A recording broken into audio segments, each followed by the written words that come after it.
Okay, hello, Assalamualaikum warahmatullahi wabarakatuh. Now you are with me again. I'm Yulia Mutmainah, and now you are in sociolinguistics class. And our topic today is language change. Okay, it is very easy to demonstrate to English speakers that languages change over time.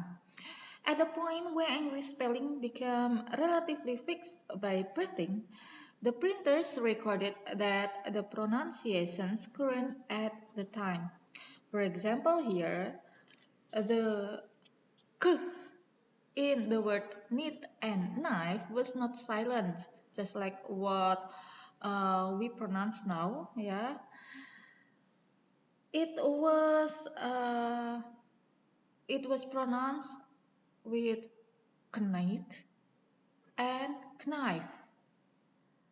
Yeah, in the 15th century. And also the word night was not only begun with k, but also it had a fricative sound in the middle, represented by the letters k. So it was pronounced knight, knight. Well, something like that. Okay, in this topic about language change, we are going to learn four subtopics. The first one is variation and change. Number two is how do changes spread. Number three is how do we study language change. And the subtopic number four, the last one, is reasons for language change.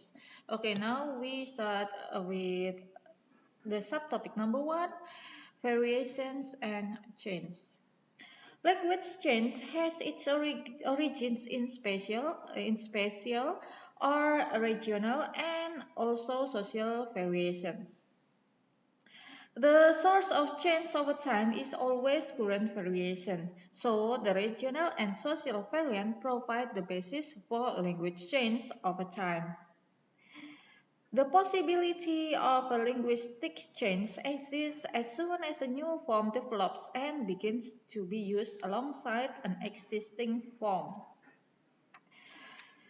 If the new form spread, the change is in progress. Similarly, a sound change occurs when one sound is replaced in people's speech by another over a period of time or when a sound disappears. For example, here in New Zealand, words like new and nuclear were once pronounced new and nuclear. Right now, there is variations in the community. A new norms has been introduced.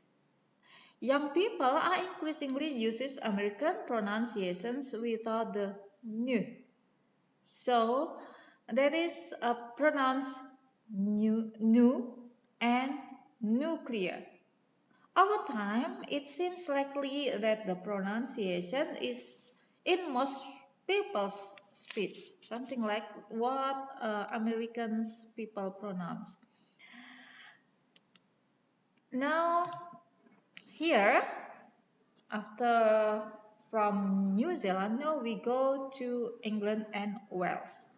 In many parts of England and Wales, Standard English has lost the pronunciation of R following vowels in the words like star and start. Post-vocalic R does not occur in RP nor in the London Cockney dialect. The loss, the loss of post-vocalic R seems to have begun in the 17th century in the southeast of England, and it is still in progress since there are areas such as in the southwest of England where R is still regularly pronounced. Accent with post-vocalic R is called rhotic. In large areas of England, rhotic English accents are regarded as rural and uneducated. In large parts of America, on the other hand, post-vocalic R is alive and well and extensively used. Many American accents are rhotic, so uh, it is different from London and America, in England and America. A survey in 1960s found that rhoticism was increasing in New York, where it was regarded as prestigious. So it is prestigious in America. Accent with a post-vocalic R in English-speaking communities provides a wealth of examples of complexity of linguistic variations and language change, where while R-less speech is the prestigious form, which is still spreading in England. In some parts of America, it is the rhotic variety which is increasing. And then subtopic number 2 here is how do changes spread? There are three. Yeah, I think three. Okay. There are some ways of the changes of language change here. The first one is from group to group. Many linguists have used the metaphor of waves to explain how linguistic changes spread through a community. Any particular change typically spread simultaneously in different directions, though not necessarily at the same rate in all directions. There are many factors such as age, status, sex, and region affects the rates of change and the directions in which the waves roll most swiftly. The wave metaphor is one useful way of visualizing the spread of a change from one group to another. In any speech community, different sets of waves intersect. You belong simultaneously to a particular age group, region group, and also social group. A change may spread along any of these dimensions and into another group. Linguistic changes infiltrate groups from the speech of people on the margin between social or regional group via the middle people who have contacts in more than one group. These people seem to act as linguistic stockbrokers or also be called entrepreneurs. And then way number 2 of how to change spread is from style to style. One theory of how a change spread presents the process of a very systematic one.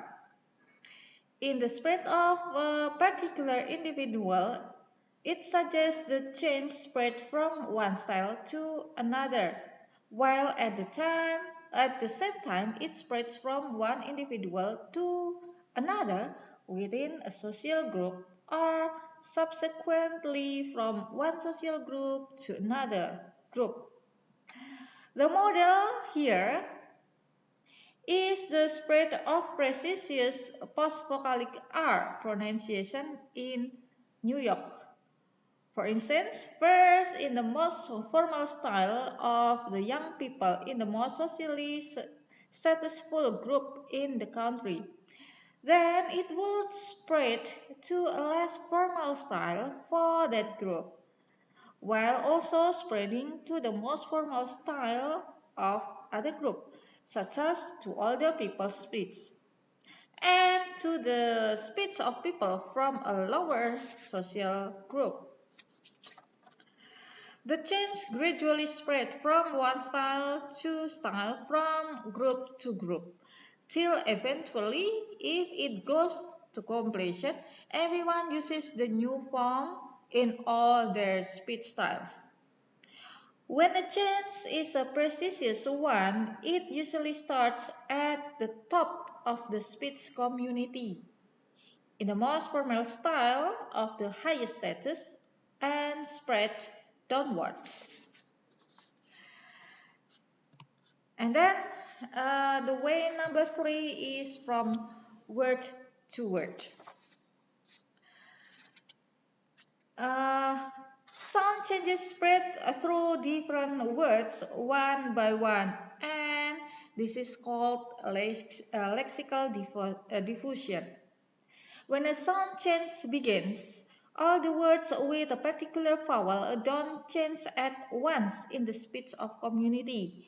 People don't go to bed one night using the sound oo and wake up using ow, like in words house, pounce, how, and out. Now we go to subtopic number 3. How do we study language change? There are two ways. How can we study language change? It is apparent time and real time. So let's begin with apparent time.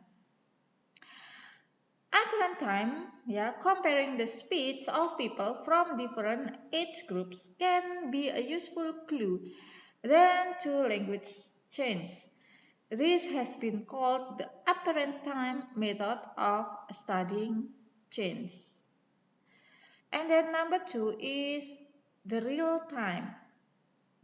Language change in real time. So you learn the change in the real that time. One very interesting real-time study was reported by Peter Tragel, for example, who returned to Norwich after 15 years. After, after 15 years, his originally study of the speech pattern of Norwich people. So Peter Tragel here, a linguist, had studied the pattern of language in Norway, and then he went back to that place after 15 years to study the same thing, and he compared the difference between the language that time and in the past. That's called in real time. And then the last subtopic here is the reasons. The reasons for language change. There are 3 reasons why people do change their language. Number 1 is social status. Members of the group with more social status tend to introduce changes into a speech community from neighboring communities which have greater status and prestige in the eyes. Middle class people in Norwich, for example, who visit London regularly are therefore likely to introduce prestigious New London pronunciation or ing words from London to Norwich. For example, here the word they were pronounced top and dot.